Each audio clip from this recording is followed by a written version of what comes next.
Hello, welcome everyone. Like Mirror.co.uk inform.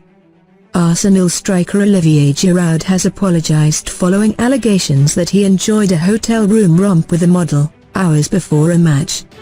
The married French international was accused last week of enjoying a late night with model Celia Kay, before the Gunners' home match with Crystal Palace on 2 February. Following the revelations, Giroud is said to have pleaded with Arsenal boss Arsene Wenger that the story wasn't true in a bid to avoid a whopping £200,000 fine. However, photos of Giroud wearing only underwear in his hotel room, supposedly taken by the model, have today emerged, with her quoted as saying that the former Montpellier man lied.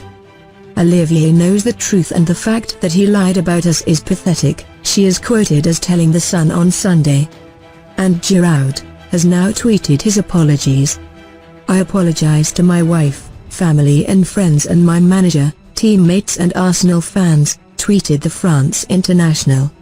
"I now have to fight for my family and for my club and obtain their forgiveness.